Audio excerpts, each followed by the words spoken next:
Hi everyone, this is David Singletary. This is COP2073C, Introduction to Statistical Programming with R.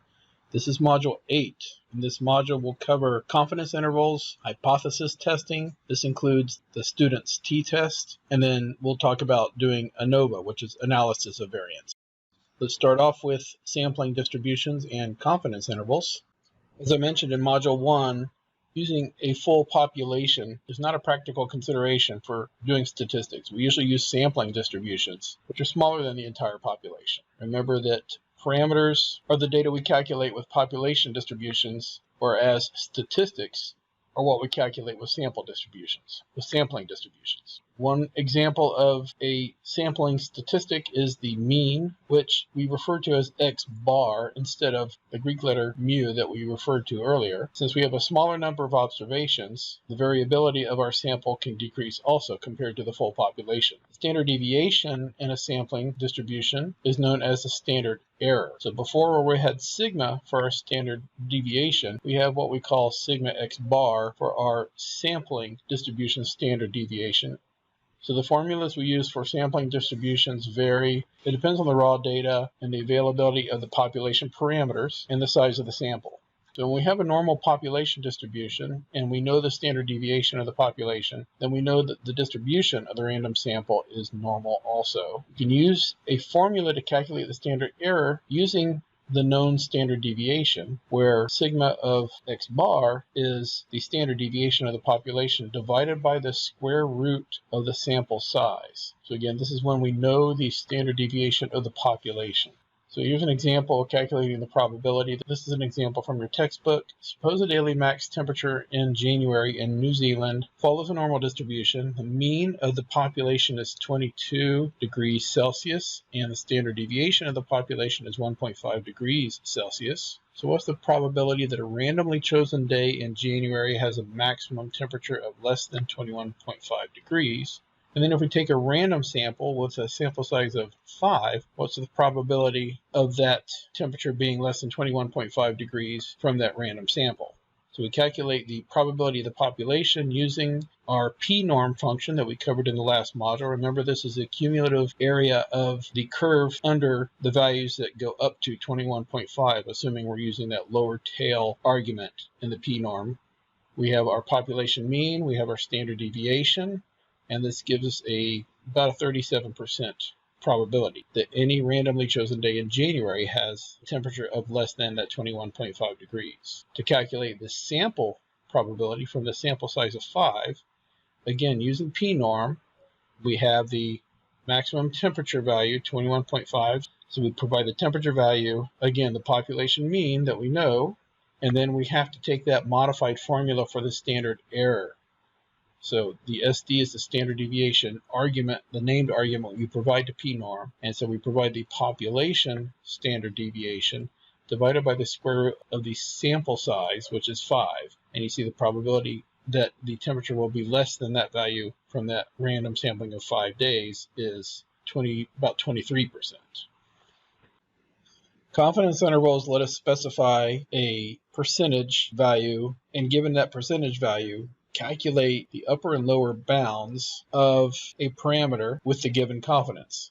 We use a variable alpha that represents the likelihood that the parameter is outside the confidence level, and then we subtract that from 1 to provide the confidence level that the parameter is inside the interval that we calculate. 3 common intervals we use are the 90% interval, where alpha is 0.1, and then 95%, 0.05, and then 99%, 0.01 for alpha. The way we interpret an interval LU is that there's a 1 minus alpha times 100%.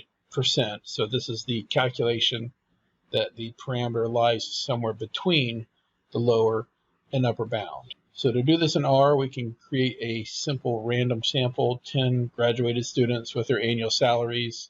So create our vector here, and we want to find a 90%, and then find a 95% confidence interval for the mean of that value. So we assume we've got a normal distribution, standard deviation of 15,000.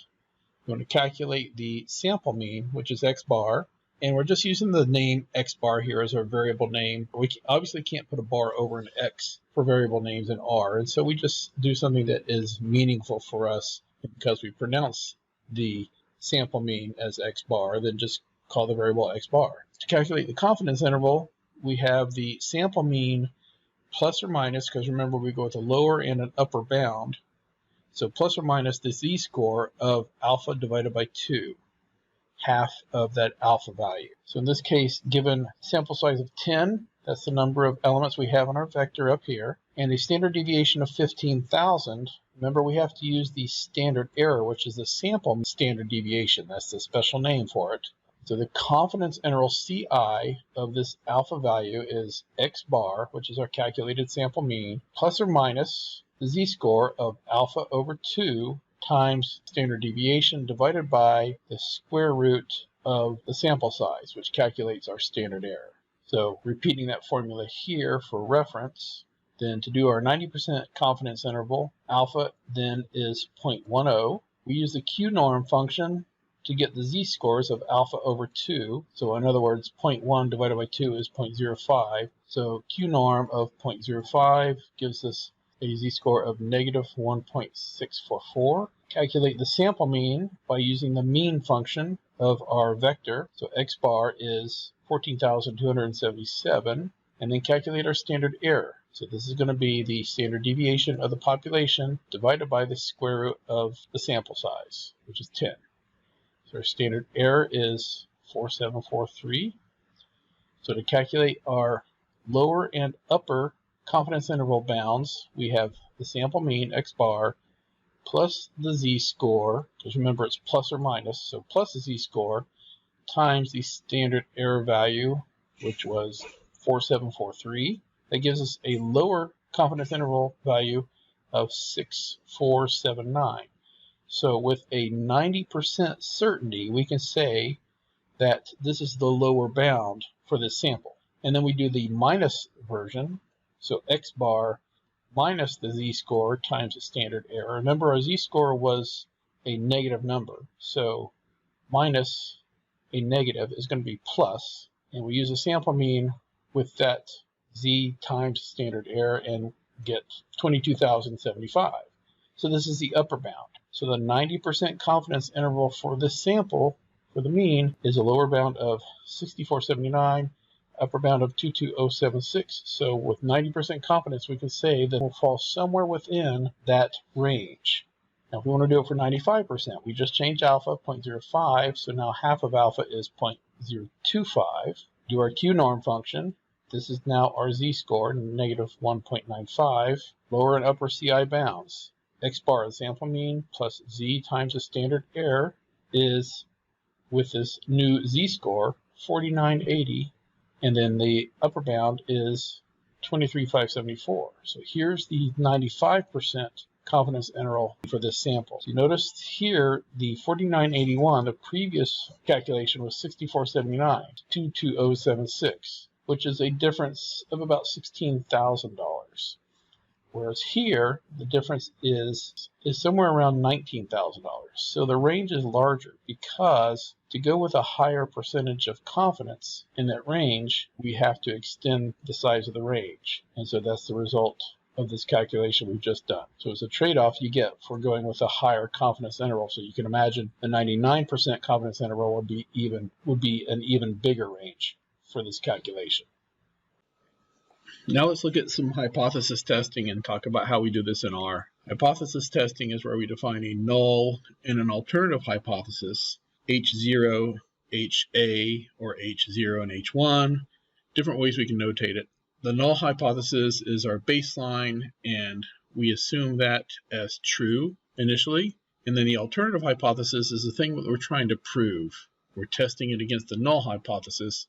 And these are things that you have to come up with before you do any data collection. This is basically making a theory, and then you're going to prove the theory after you collect the data. We have three different forms. We have upper-tailed, we have lower-tailed, and we have two-tailed tests. When the alternative hypothesis is defined as a less-than statement, it's called lower-tailed and one-sided. And the null hypothesis, H0, gets rejected if the test statistic is smaller than a critical value. When you have a greater than, it's called upper tailed. And when you have a not equal to, it's the sum of the two sides, the two tails. We'll look at plots that show this graphically. If the test statistic is smaller or larger than that critical value, then we reject the null hypothesis. We usually formulate the null hypothesis as there's no difference. In other words, something did not have an effect on the test group. So there's no difference between blood pressures in group A and group B when you're testing a blood pressure drug versus just giving them a sugar pill. We always want to make sure, again, that we define the null hypothesis before we do anything relative to actually working with the data. And then the alternative hypothesis is the opposite of the null. So in this case, we would say there is a difference in blood pressures between the two groups when one is given the test drug and one is given a placebo or a sugar pill. The p-value is one of the basic ways we determine whether we can reject the null hypothesis or not. The test statistics is the value we're checking to determine whether its probability yields a certain p-value. A lot of times we use z-scores if it's a normal distribution, or we have something called a t-distribution for small sample size, or when the standard deviation of the population isn't known. And here's the big determinant. The smaller the p-value, the greater the amount of evidence against the truth of the null hypothesis. So it's not really in the scope of this course to evaluate the quality of the p-value in a particular test, but you'll see a lot of discussions in statistics about overemphasizing p-values, but it still is a basic and very commonly used measure. If you remember from confidence intervals, we had a significance level. We had the percentage, 90%, 95%, 99%. And so we have a similar level here, also called alpha, and this is our cutoff point to determine whether we have evidence to eliminate the null hypothesis and accept the alternative hypothesis instead. So if the p-value is greater than or equal to our significance level, then you conclude that there is insufficient evidence against the null hypothesis. If the p-value is less than the significance level, then the results are statistically significant and we have evidence to eliminate or disregard the null hypothesis and accept the alternative. Here are the plots I mentioned. So this is a lower tailed test, and so our significance level is here on our plot, and if the test statistic falls within this left tail, then we would reject the null hypothesis and accept the alternative. And you can see the area here is pretty small because the p-values typically are pretty small when you do the rejection of the null hypothesis. Upper tailed, same thing, significance level on the right side, and if the p-value falls within this area, we reject the null hypothesis. Two-tailed, we have both sides to occur less than or greater than for the p-value. We add them up, and then we determine if we're going to reject it based on that. So let's do an example. A manufacturer of a snack advertises a package of snacks with a mean net weight of 80 grams. Customer says they've bought something and they think that this claim of a mean net weight of this value is not true. Very pedantic, detail-oriented customer that has checked 44 randomly selected packs from different stores and recorded these weights. So we've got a vector of different weights here. And their claim is they cannot have a mean net weight of 80 based on their measurements from their sample. It must be less than 80. So we can do a hypothesis test with a significance level of 0.05, which, again, remember for the confidence intervals, is a 95% level of certainty. So the first thing we do for our null hypothesis is assume that the net weight is 80 grams. And this is just using mu for our mean net weight. Our alternative hypothesis is that mu is smaller than 80 grams. In other words, the customer's claim is correct. So we can just write these in a shorthand form of the null hypothesis. H0 is that mu, or the mean net weight, is 80 grams. The alternative is the mean net weight is less than 80 grams. So this is our specified hypothesis. Then we calculate the mean and standard deviation from the sample. So here's the R code to do this. We have our vector, we get the length, we calculate the mean by calling the mean function. So here's our mean net weight based on the data that was provided. And then we calculate the standard deviation using the SD function, and that provides us this value for standard deviation. So the question is this value based on its calculation using this sample and the standard deviation, is it a statistically significant difference? Is it likely that the population actually has a mean net weight of less than 80 grams? So the formula for our test statistic is taking our sample mean, subtracting the claimed mean of the company, which is 80 grams, dividing it by the standard deviation over the square root of the sample size, which you remember was our standard error that we calculate for a sample. We're doing the denominator first here. SNAC.SE, the standard error, equals SNAC.standard deviation over the square root of the sample size, gives us this standard error, and then we calculate the test statistics, SNAC.T, as the sample calculated mean minus the claimed mean of the company divided by that standard error, and we get a test statistic of negative 2.36. Now to calculate our p-value for this example, we're going to use the PT function, which is short for the student's t-test. If you remember, the criteria for this, if we go back a few slides, was that we have a small sample size, which is not the case here. We've got about 44 elements in this vector, or when the population standard deviation is unknown. If you remember, we calculated the standard error for the sample using the calculated standard deviation of the sample, not of the population. So this example is a candidate for using the student t-test. We pass our test statistic, SNAC.T. We also pass this argument, which is required, DF, which stands for degrees of freedom. In practice, this is always a sample size minus 1. Without getting into the theory of this, it basically has to do with as you pick from a selection from a sample of values, you always have a choice of an item to pick. In other words, more than one, until you get to the last one, and then there's no choice there. You just have one to pick from. So that's just a rough explanation of the degrees of freedom argument here. But again, in practice, we use the sample size minus 1, and we get a p-value of 0.011. So if you remember the significance level of 0.05, the fact that this p-value is less than that, 0.01, means that we have sufficient evidence to reject the null hypothesis and accept the alternative that says the true value of the sample mean is in fact less than 80 grams. So our blaming customer apparently did have a good point of argument. We use the PT function to calculate the p-value using a t-distribution, which I mentioned earlier is when the sample size is small or the population standard deviation is unknown. So the t-distribution is similar to a normal distribution, but the tails are heavier. In other words, the area under the tails is larger than a standard normal distribution, as shown in this plot where the blue distribution is the normal and the t-distribution is the red. So the student's t-test, which again the PT function performed for us just for the p-value, is also implemented in R using a function called the t.test function. This is a more flexible version of that function where we can get a p-value, but we can also get more correlating values to indicate the strength of our p-value, as well as other statistical information that's interesting for us. So the t.test function takes a vector for data.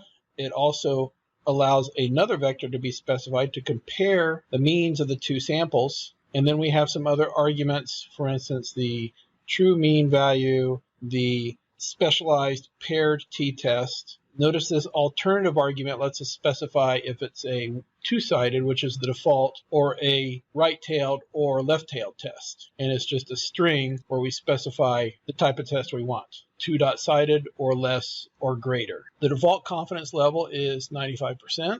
And so an example of this, we just pass some random data here as vectors, data 2 and data 3. Using all the default arguments, we run t.test with those two vectors, and we get this block of data, which has a lot of good stuff in it. Now, the Welch two-sample t-test, this is just one variation of the t-test. In terms of this course, we don't need to dig into too much detail as to the different variations on those. But we see that we have a t-value. So this t-value is a measure of the size of the variation between the samples, and we look at its magnitude. Doesn't matter if it's positive or negative. The bigger it is, the more likely that we have evidence against the null hypothesis. If it's close to 0, then it's not likely that we have enough evidence to reject the null hypothesis. We get a calculated version of that degrees of freedom argument that we passed in the PT function. And here's our p-value, 0.009. So this is less than the 5% value, the 0.05 value of the 95% confidence interval we're looking for. So this in addition to the magnitude of our t-value here, would be a good indication that our null hypothesis that there is no statistically significant difference between these two vectors can be rejected. We get a call out of the alternative hypothesis here, which is true difference in means is not equal to 0. So the null hypothesis is that the difference in means of both samples is equal to 0. Notice we get a 95% confidence interval. So this is also calculating our confidence interval for us. And then we get the summary data for the sample in the form of the means of both vectors. So you can see this provides more information than the PT function by itself. We get a lot of extra good stuff here from the t.test function. Let's do an example. We're going to use t.test to analyze ratings for several movies. Now, these are kind of dated, and you might not agree with the ratings, but this is just a fun little example to do. So we want to watch a movie, and we want to ask our family and friends for recommendations. So we're going to take the family and friend ratings of those movies, and then we're going to use the t.test to determine which one is likely going to be the best movie for us. We have a movie called Interstellar, which got a median of 4.5 stars on a 5-star scale, a mean of 4.26 standard deviation. Star Wars Last Jedi, 4.5, 4.09, and 0.746. And then Poor Emoji Movie wasn't as appreciated for its art as the other two. And so we have a median of 3.5 stars, a mean of 3.5 stars, and a standard deviation of 0.892. Which means that there was a little more varied opinion in terms of the quality of that movie. Somebody really either liked it or really didn't like it. I suspect the latter. So we want to define our null hypothesis, which is basically that all things are equal, no statistical difference between the ratings of our movies, and alternative is the opposite of the null. So we see some sort of statistical difference between the means. So we want to find out if one movie is significantly better than the others. And we can use our hypothesis with the difference between the mean, the average rating that the friends and family give to each movie. So our null hypothesis is the mean of movie A is equal to the mean of movie B. Now we've got 3 movies, so we're going to have to do this in multiple parts here. The alternative hypothesis is that there is a difference, a statistically significant difference, and we will hopefully be able to make a decision on which movie to watch based on that difference. So writing out our null hypothesis in this abbreviated notation, we have the mean of A equals the mean of B, and then for the alternative, the mean of A is not equal to the mean of B. So we want to reject the null hypothesis with confidence, which is what the t-value and the p-value are going to give us. So alpha is our significance level. Remember this from the confidence intervals. And we have 1%, 5%. We can go up to 10% if desired. We'll stick with a 95% confidence interval for this example, which means a 5% significance level. And that's the default of our t.test function. And our test is going to use the default value for the state of the standard deviations of the samples and that they are not equal. If we go look at them again, you'll see standard deviation is 0.663 versus 0.746 versus 0.892. So that default value for that argument is valid here. So test 1 is, I mentioned, so remember I said we had to do these in pieces. We have to do 2 movies at a time. So test 1 is to compare Interstellar to Star Wars The Last Jedi. Now if you look at our data back in the ratings, just eyeball it, you see that the ratings are pretty close. The median is the same, the mean is slightly different, and then the standard deviations are reasonably close. So let's look and see if there's a statistically significant difference between the ratings for Interstellar versus the Star Wars Last Jedi movie. So we've created data with vectors of the ratings for ANOVA using the data that was provided by our family and friends, and then the ratings for the Star Wars movie. We're passing those vectors to the t.test function. We get a t-value of 1.4955 and a p-value of 0.1368. Remember our default confidence level is 95% here. So the t-value is a little bit greater than 0, not as big as the previous example we looked at where we had a larger value for that. The p-value though, 0.1368, well, we want this at 95% to be less than 0.05. You see it's not, which means that we can't reject the null hypothesis. And that's how we would want to state this, is there's not enough evidence to reject the null hypothesis. We rarely work in absolutes, saying we can absolutely reject the hypothesis. We like to say there's evidence that indicates we could reject the null hypothesis, or there's not enough evidence to reject it. And in this case, because of that p-value correlated with a slightly lower t-value here, then we're not going to reject the null. That says that these ratings are fairly equal, so deciding which one to use is not really going to be that easy between these two movies. Now let's do Interstellar and the Emoji movies. We've got vectors containing the ratings for both Interstellar and Emoji, and we have a t-value of 6.2626. So compare that to the last one of 1.4955, and then look at our p-value. At 95% confidence, 3.806 times 10 to the negative ninth. That's a really small value. It's going to be some number of zeros, 9 zeros, in front of a 3. And so that's much less than 0.05. So we have some pretty strong evidence for this result that we can safely reject the null hypothesis, which means that there is definitely a statistically significant difference between the ratings for Interstellar and the Emoji movie. So if you're going purely on the ratings, then it looks like Interstellar would definitely be the choice of these two. But we don't have enough evidence to choose between Interstellar and Star Wars Last Jedi based on the previous test results. So as with criticism of the p-value in general, which again isn't really in the scope of this course, but this arbitrary choice of our confidence level is just that. It's fairly arbitrary. And the p-value never provides absolute proof. We just get a measure of the strength of the evidence against rejecting the null hypothesis or allowing us to reject it. So this statement here, rejecting a null hypothesis, is not the same as disproving it. And so going in with an understanding of hypothesis testing in general can help you accurately determine the results of your tests. So for the last part of this module, we're going to cover analysis of variance, or ANOVA. ANOVA is used to compare multiple data sets, measuring variation between groups. You can use it for two groups, similar to the t-test, and again, it's testing to see if we can reject the null hypothesis or not.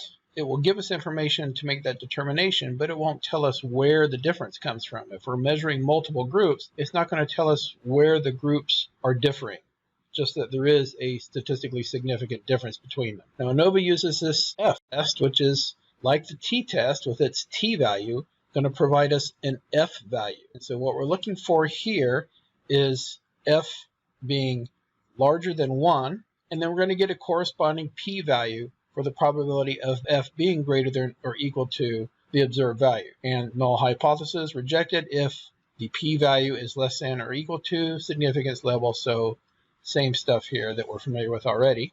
The one-way ANOVA is the simplest way to do, where we're looking at multiple groups, but only one factor. As an example, we're going to use this bundled plant growth data set that comes with base R, results from an experiment to compare yields, which is effectively weights.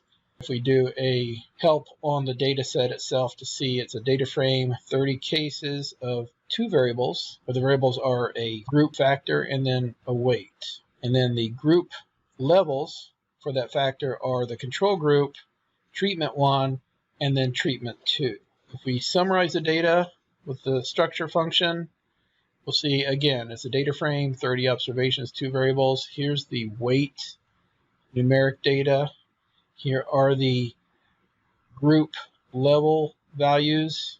Just do a head just to see the first few lines of it. Probably want to check to see if it had NAs if you were bringing this data down from the internet or a raw source that hadn't already been cleansed or filtered.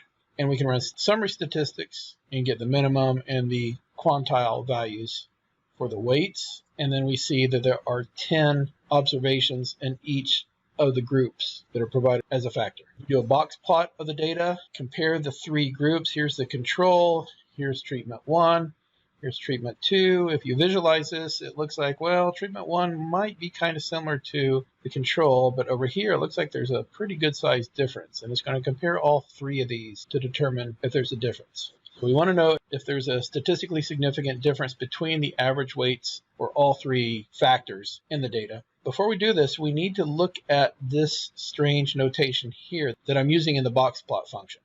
The weight, the tilde, and the group. So this is known as formula notation. It's a way to specify data in a fairly simple and efficient way, although you do need to become familiar with the syntax to understand what it's telling you. So our basic syntax is we have the response variable, our y-axis variable here. Then we have a tilde, and then we can start with one predictor if we want to, but we can also add more with a plus sign. And so this formula notation is preventing us from having to specify each individual factor in a more complicated way. It's a simplified expression to use in many R functions. As with functions in R, formulas are also objects. And here we're using a simple function, so y is a function of x. The dependent variable is y and the independent variable is x. We're assigning it to a variable f, and then we're just showing the value of this. So the advantage we're getting from this is that it's not evaluating these variables. It's going to be passing them into a function so that the function itself can evaluate them. So it's kind of a labeling mechanism. So if I run a class, you see that it is a formula. We have one-sided and two-sided formulas, so we might want to use what we call a one-sided, where we're not providing the dependent variable here, versus a two-sided, where we provide both the dependent variable and the independent variables. And you see if I evaluate these objects or these variables I've assigned that formula to, it's just transcribing them for me as they appear when I do the assignment. So it's not evaluating their values in any way. Continuing our ANOVA analysis, we want to check if there's a significant difference between the weights of the plants in the three groups. The ANOVA function itself, AOV, will run the ANOVA. We'll talk about regressions in the next module, but in a nutshell, the AOV results aren't that interesting to us. So you see we get a sum of squares, the degrees of freedom, residual standard error. Where we really want to use this is by running a summary function on the results of that AOV function. So here we're assigning the AOV function call using our formula argument for the AOV function of weight is a function of group, so the dependent variable weight and the independent variable group, and then we just pass that variable to the summary function, and this gives us the interesting data that we want to look at. We look at the group level here and we see an F value of 4.846, which is higher than 1. Remember, we want it to be more than 1 to indicate that it is statistically significant. This PR with a greater than of F is indicating the probability that F is less than the significance value. If you just want to translate this as the p-value, that's effectively what we're looking at. So with a 95% confidence, we want to have this less than or equal to 0.05, and you see it is 0.0159. Because it is less than the specified significance level, we have evidence to reject the null hypothesis. In other words, that there is a statistically significant difference between the three groups. But again, we don't know where that difference lies in those three groups.